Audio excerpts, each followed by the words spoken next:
दोस्तों स्वागत है आपका मेरे YouTube चैनल इंग्लिश बाबू पर। और आज मैं फिर हाजिर हूँ आपके साथ एक नई स्टोरी लेकर।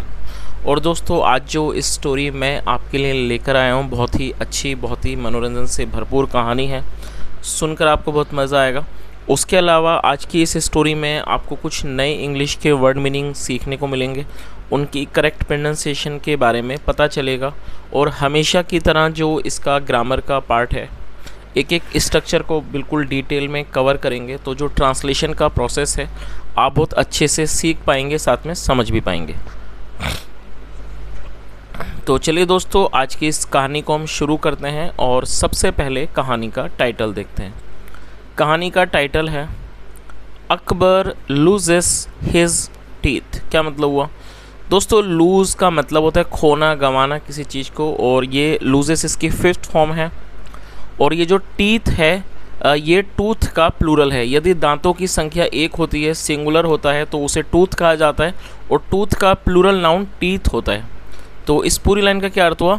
अकबर लूजेस हिज टीथ, मतलब क्या हुआ कि अकबर के दांत टूट गए। तो दोस्तों यहाँ पर इसका मतलब खोना नहीं है, इसका मतलब अकबर के दांत टूट गए। तो ये आज की इस कहानी का टाइटल है, शीर्षक है।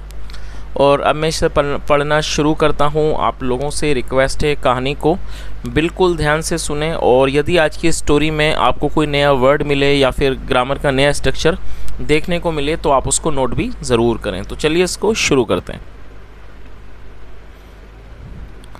One morning Akbar was not in a good mood. क्या मतलब हुआ दोस्तों? ये जो वाक्य है ये सिंपल पास्ट का वाक्य है। सिंपल पास्ट का मतलब होता है जब हम पास्ट में कोई ऐसा वाक्य बनाते हैं जहाँ पर वॉज या वर का प्रयोग हम हेल्पिंग वर्ब के रूप में करते हैं, साथ में नाउन या फिर एडजेक्टिव को लेकर वाक्य बनाते हैं। और हमें ये चीज़ याद रखनी है कि जब हम सिंपल पास्ट या सिंपल प्रेजेंट में कोई भी वाक्य बनाते हैं तो वहाँ पर कभी भी किसी भी तरह की वर्ब का प्रयोग नहीं किया जाता है, और इन्हें इस तरह के वाक्यों को नो एक्शन सेंटेंस भी कहा जाता है। तो इस लाइन का क्या अर्थ हुआ? वन मॉर्निंग, एक सुबह, Akbar was not in a good mood, मतलब एक सुबह अकबर एक अच्छे मूड में नहीं थे। He looked tense. दोस्तों लुक मतलब दिखना, सेकंड फॉर्म में लुक्ड, और ये हमारा पास्ट इंडेफिनिट का अफर्मेटिव वाक्य है। ही लुक्ड टेंस, टेंस मतलब तनाव में, ही लुक्ड टेंस मतलब वो तनाव में लगे या तनाव में दिख रहे थे। The news spread like wild fire around the palace.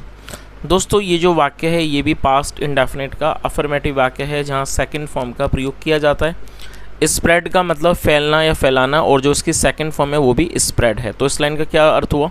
और दोस्तों वाइल्ड फायर का मतलब होता है जंगल की आग। The news spread like wild fire around the palace, मतलब कि जो ये खबर थी वो जंगल की आग की तरह महल के आसपास, अराउंड द पैलेस मतलब महल के आसपास, ये जो खबर थी वो जंगल की आग की तरह फैल गई। सो इसलिए all the courtiers, servants, guards and the ministers maintained distance from Akbar. क्या अर्थ हुआ? और दोस्तों ये भी हमारा पास्ट इंडेफिनिट का अफर्मेटिव वाक्य है, जहाँ सेकंड फॉर्म का प्रयोग किया गया है।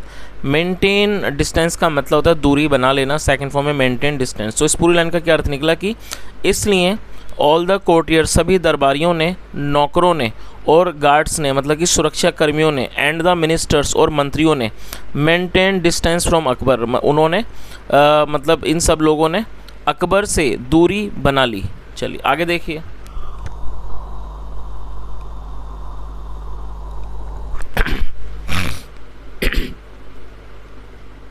When Birbal entered the palace, he was also told about the emperor's bad mood. दोस्तों यहाँ एम्परर के बाद एपिस्ट्रोफी एस का प्रयोग किया गया है, जिसका मतलब होता है का, की, के। जब हम किसी नाम या व्यक्ति के साथ कुछ ऐड करना चाहते हैं, जोड़ना चाहते हैं, तो एपिस्ट्रोफी एस का प्रयोग किया जाता है। उसके बाद जो भी नाउन एडजेक्टिव चाहें हम उसको जोड़ सकते हैं। तो इस लाइन का क्या अर्थ हुआ? When Birbal entered the palace. Enter मतलब प्रवेश करना, second form entered. When Birbal entered the palace मतलब जब बीरबल ने महल में प्रवेश किया। He was also told about the emperors bad mood. दोस्तों ये जो वाक्य है ये हमारा पास्ट इंडेफिनिट का पैसिव वॉइस का वाक्य है। जब हम पास्ट इंडेफिनिट में पैसिव वॉइस का वाक्य बनाते हैं तो वहाँ पर वॉज या वर्ब का प्रयोग हेल्पिंग वर्ब के रूप में किया जाता है, साथ में वर्ब की थर्ड फॉर्म लगाई जाती है। तो आप इस स्ट्रक्चर को नोट ज़रूर कर लें, क्योंकि जो पैसिव है वो भी बहुत काम के होते हैं। इस तरह के अक्सर वाक्य आते हैं, और इसके स्ट्रक्चर को आप नोट कर लीजिए कि जब आप पास्ट इंडेफिनिट में कोई भी पैसिव वॉइस का वाक्य बनाते हैं तो वहाँ पर वॉज या वर्ब का प्रयोग हेल्पिंग वर्ब के रूप में होगा, साथ में वर्ब की थर्ड फॉर्म का प्रयोग किया जाएगा। यदि हमारा सब्जेक्ट ही, शी, इट या सिंगुलर नाउन होगा तो वहाँ पर वॉज का प्रयोग किया जाएगा, और यदि हमारा सब्जेक्ट वी, यू, दे या फिर प्लूरल नाउन होगा तो वर्ब का प्रयोग किया जाएगा। तो यहाँ पर का सब्जेक्ट ही है, इसलिए ही के साथ वॉज का प्रयोग किया गया। तो इस लाइन का क्या अर्थ हुआ? When Birbal entered the palace, मतलब जब बीरबल ने महल में प्रवेश किया। He was also told, also मतलब भी, उन्हें भी बताया गया। ही वॉज ऑल्सो टोल्ड मतलब उनको भी बताया गया। About the emperors bad mood, उनको भी सम्राट के बुरे मूड के बारे में बताया गया। आगे देखिए, Birbal straight way went to Akbar, और ये पास्ट का अफर्मेटिव वाक्य है जहाँ सेकंड फॉर्म का प्रयोग है। गो मतलब जाना, सेकंड फॉर्म में वेंट। और दोस्तों आप इस वर्ड को नोट कर लीजिए, स्ट्रेट वे मतलब सीधे।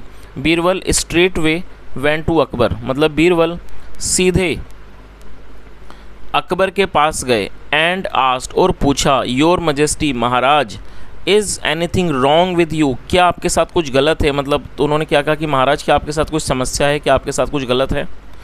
आई have learned that you are not in a pleasant mood today. दोस्तों इस वाक्य में आप देखिए हैव के साथ थर्ड फॉर्म का प्रयोग किया गया। सबसे पहले आप इसकी मीनिंग को नोट कर लीजिए। LEARN, learn. लर्न का मतलब होता है याद करना, सीखना या फिर पता चलना। तो यहाँ पर इसका मतलब है पता चलना। दूसरी बात ये दोस्तों, लर्न की जो थर्ड फॉर्म है वो है लर्नड। तो यहाँ पर हैव के साथ थर्ड फॉर्म का प्रयोग किया गया।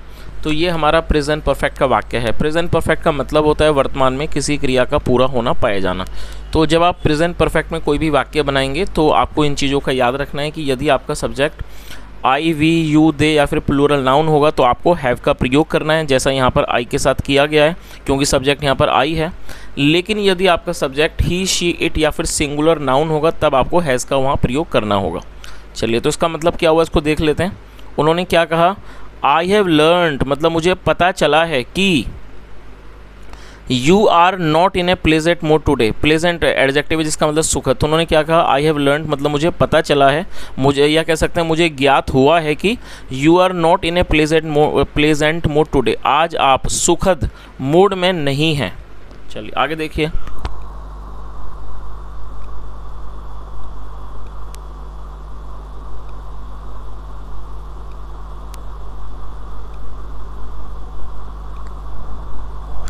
अकबर रिप्लाइड, रिप्लाई मतलब जवाब देना किसी बात का, second form replied. Akbar replied, Akbar ने जवाब दिया।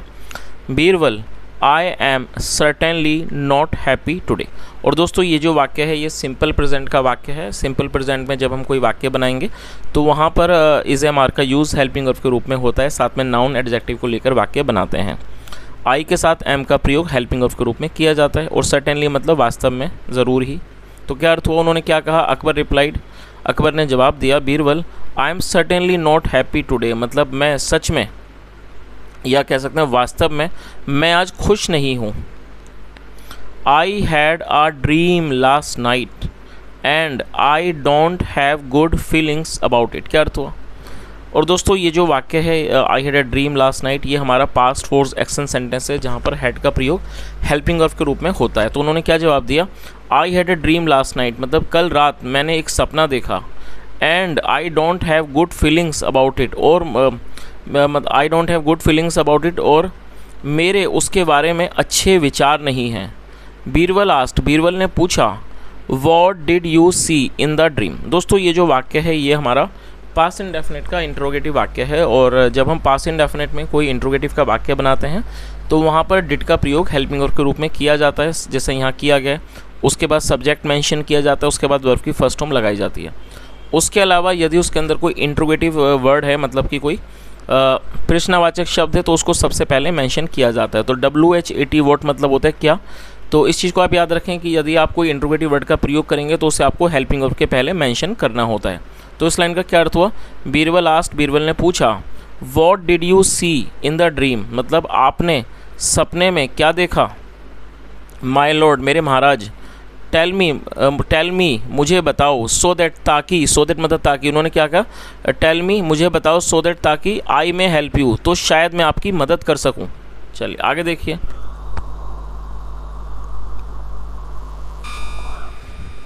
अकबर सेड, अकबर ने कहा, I saw that I have lost all my teeth. दोस्तों ये देखिए, ये दो वाक्यों को लेकर एक ही वाक्य को बनाया गया, इसको देख लेते हैं। SEEC का मतलब होता है देखना, और ये सेकंड फॉर्म है सॉ। तो यहाँ से यहाँ तक ये छोटा सा वाक्य, ये पास्ट इंडेफिनिट का अफर्मेटिव वाक्य है जहाँ सेकंड फॉर्म का प्रयोग किया जाता है। आई सॉ मतलब मैंने देखा, दैट मतलब कि I have lost all my teeth. और ये जो वाक्य है ये प्रेजेंट परफेक्ट का वाक्य है, जैसा मैंने आपको ऊपर बताया था। जब हम कोई ऐसा वाक्य बनाते हैं जहाँ पर वर्तमान में किसी क्रिया का पूरा होना पाया जाता है, इस तरह का वाक्य प्रेजेंट परफेक्ट कहलाता है, जहाँ पर हैज़ हैव के साथ थर्ड फॉर्म का प्रयोग किया जाता है। LOSE लूज़ मतलब खोना या गंवाना, और ये थर्ड फॉर्म है लॉस्ट। तो इस पूरी लाइन का क्या अर्थ हुआ? अकबर सेड, अकबर ने कहा, आई सॉ मैंने देखा कि I have lost all my teeth मतलब मेरे सारे दांत टूट गए हैं। दोस्तों वैसे आप देखिए लूज़ का मतलब खोना गंवाना होता है, लेकिन यहाँ पर खोना तो आएगा ही नहीं, क्योंकि यहाँ पर ऐसी कोई मीनिंग नहीं निकल रही। तो यहाँ पर इसका मतलब है टूटने पे, मतलब उन्होंने अपना मतलब गंवाना, तो गंवाने का मतलब हुआ ये टूट जाना। तो इस लाइन का क्या अर्थ निकला कि उन्होंने क्या कहा, I have lost all my teeth, कि मैंने अपने सारे दांत गंवा दिए हैं, या कह सकते हैं मेरे सारे दांत टूट गए हैं। Only a tooth is left in my mouth. और दोस्तों आप इस वर्ड में फ़र्क समझ लीजिए, ये जो टूथ है ये सिंगुलर नाउन है, और टूथ मतलब यदि एक दांतों की संख्या एक है तो वो टूथ माना जाएगा कि सिंगुलर नाउन, और इसका प्लूरल है टीथ। तो यहाँ पर एक ही दांत के बारे में बात हो रही है। तो उन्होंने क्या कहा, only a tooth is left in my mouth, सिर्फ एक ही दांत मेरे मुँह में बचा हुआ है। वंस एक बार, आ सेंट, दोस्तों सेंट का मतलब होता है संत, कोई साधु फकीर संत को सेंट कहा जाता है। तो उन्होंने क्या बताया कि एक बार आ सेंट टोल्ड मी, एक संत ने मुझे बताया कि all dreams have hidden meanings. दोस्तों हिडन एडजेक्टिव है जिसका मतलब छुपा हुआ। तो पूरी लाइन का मतलब क्या हुआ, उन्होंने क्या कहा कि एक बार मुझे एक संत ने बताया था कि all dreams have hidden meanings, की सभी सपनों के छुपे हुए अर्थ होते हैं। मीनिंग्स मतलब उनके अर्थ होते हैं। चलिए आगे देखिए।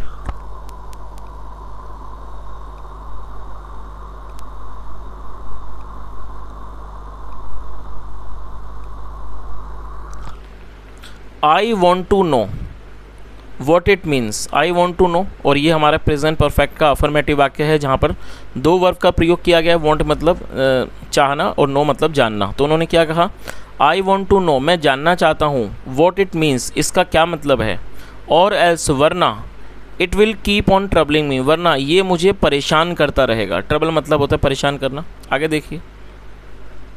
बीरबल सजेस्टेड, दोस्तों सजेस्ट एक वर्ब है जिसका मतलब होता है सुझाव देना, सलाह देना। सेकंड फॉर्म में सजेस्टेड, और ये पास्ट का अफर्मेटिव वाक्य है, इसलिए सब्जेक्ट के बाद सेकंड फॉर्म का यहाँ प्रयोग किया गया है। बीरबल सजेस्टेड, बीरबल ने सुझाव दिया द एम्परर, सम्राट को, टू कंसल्ट, कंसल्ट मतलब, कंसल्ट का मतलब होता है किसी भी विषय के ऊपर किसी विशेषज्ञ से बातचीत करना, सलाह मशवरा करना। जैसे अक्सर आपने देखा होगा, जैसे कई बार हम बीमार पड़ जाते हैं तो डॉक्टर के पास जाते हैं उनसे पूछने के लिए, तो ये एक तरह से कंसल्टेशन होता है। कंसल्टेशन का मतलब होता है किसी ऐसे व्यक्ति से उस बारे में बात करना जो व्यक्ति उस सब्जेक्ट का विशेषज्ञ है, जिसे उसके बारे में अच्छा नॉलेज है। तो इस चीज़ के लिए कंसल्ट का प्रयोग किया जाता है। तो इस लाइन का क्या अर्थ निकला कि बीरबल सजेस्टेड द एम्परर, मतलब बीरबल ने सम्राट को सुझाव दिया, टू कंसल्ट, कि वो कंसल्ट करें, मतलब कि विचार विमर्श करें, एन एस्ट्रोलॉजर, एक जो एस्ट्रोलॉजर होता है मतलब कि ज्योतिषी,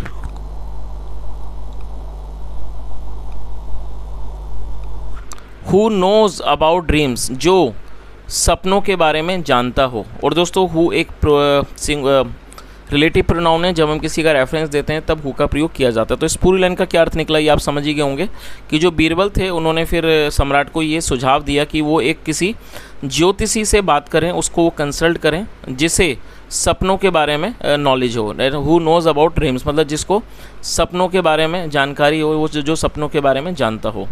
Akbar liked the idea, like मतलब पसंद करना, अकबर लाइक्ड द आइडिया मतलब अकबर को ये जो विचार था वो अच्छा लगा। एंड सेड, और कहा, वेरी वेल बहुत अच्छा। सेड बीरबल मतलब बीरबल आपने बहुत अच्छा कहा।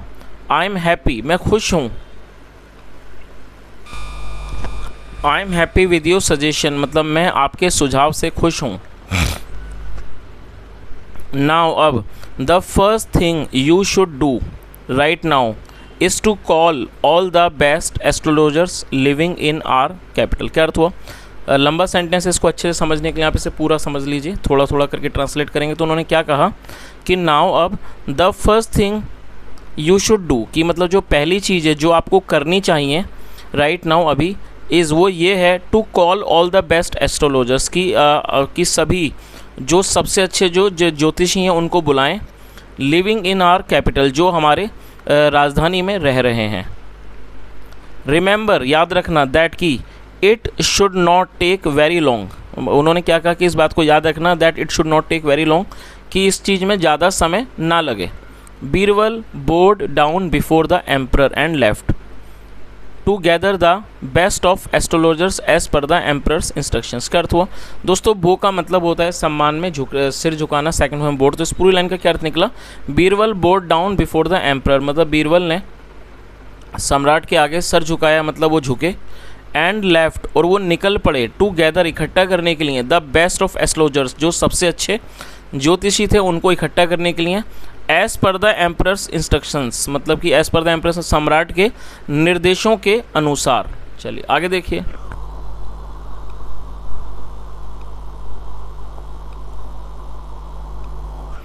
आफ्टर अ फ्यू आवर्स, मतलब आफ्टर ए फ्यू आवर्स मतलब कि कुछ घंटों के बाद, बीरबल केम बैक, बीरबल वापस आए, विद द एस्ट्रोलॉजर्स, ज्योतिषियों के साथ जो बीरबल थे वो वापस आए।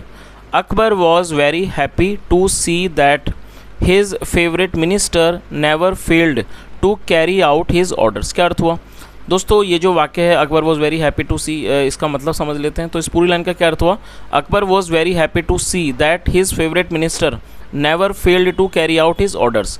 दोस्तों कैरी आउट का मतलब होता है किसी कार्य को करना, किसी काम को अंजाम देना, और फेल का मतलब विफल होना। तो इस पूरी लाइन का क्या अर्थ निकला कि जो अकबर थे उन्हें बहुत खुशी, मतलब वो बहुत खुश हुए इस बात को देखकर कि जो उनके पसंदीदा मंत्री हैं वो कभी भी उनके ऑर्डर्स को, मतलब उनके आदेशों को करने में कभी भी वो विफल नहीं हुए। तो इस बात को देखकर अकबर बहुत ज़्यादा खुश हुए।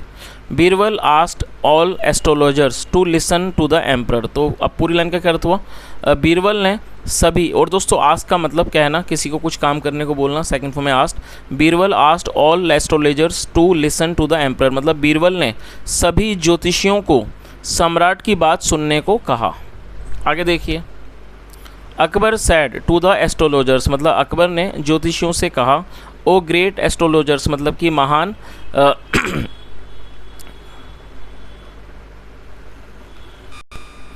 महान ज्योतिषियों, आई नीड योर हेल्प, मुझे आपकी मदद की आवश्यकता है, ज़रूरत है।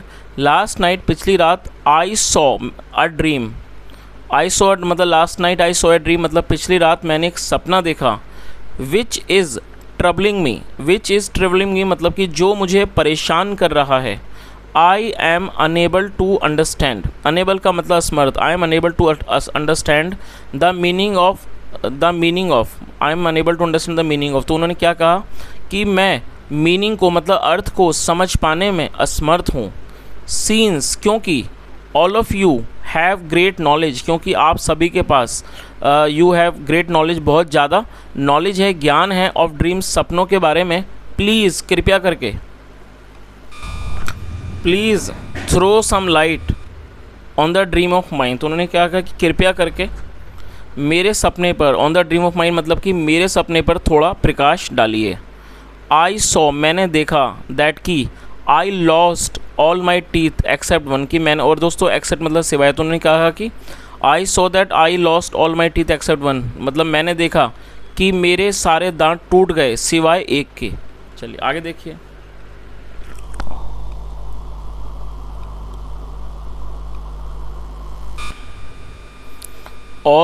All astrologers did their calculations, और दोस्तों ये भी पास्ट का अफर्मेटिव वाक्य है।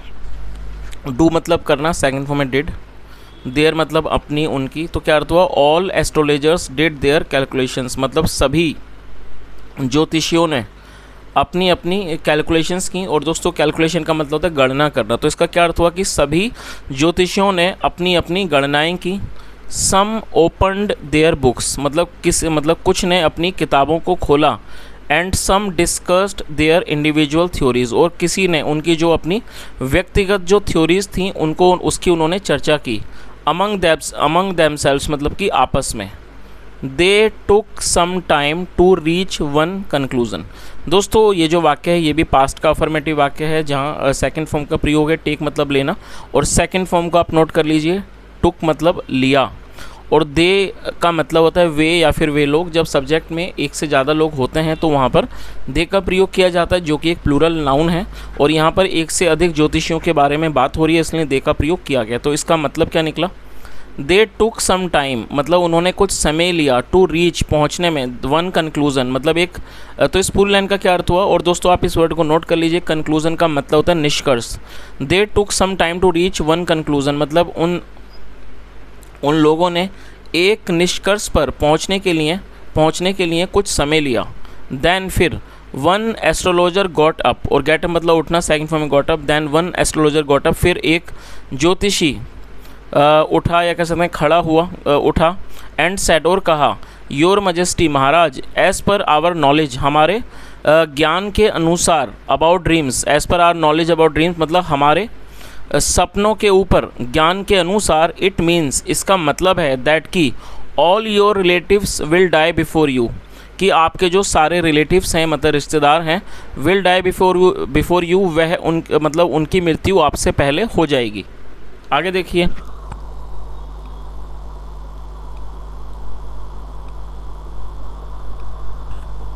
It angered Akbar even more, और एंगर का मतलब होता है किसी को गुस्सा दिला देना, क्रोधित कर देना। It angered Akbar even more, और इस बात ने अकबर को और भी अधिक नाराज़ कर दिया। He was not at all happy with the conclusion, और वो इस निष्कर्ष से बिल्कुल भी खुश नहीं थे।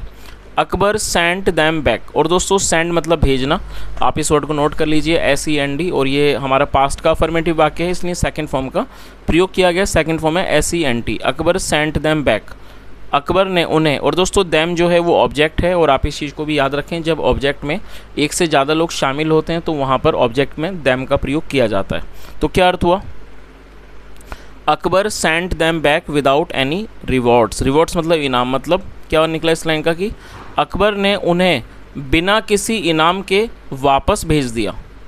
बट लेकिन बीरबल जानते थे हाउ टू काम अकबर डाउन, मतलब लेकिन बीरबल जानते थे हाउ टू काम अकबर डाउन, कि अकबर को कैसे शांत करें, ये बात बीरबल जानते थे। ही सैड उन्होंने कहा, ओ लॉर्ड मतलब कि महाराज, your dream means that you will live longer and prosper much more than your relatives. चलिए क्या अर्थ हुआ? और दोस्तों इस वाक्य में आप देखेंगे विल का प्रयोग किया गया। इस तरह के सेंटेंस बहुत कम देखने को मिलते हैं अक्सर कहानियों में।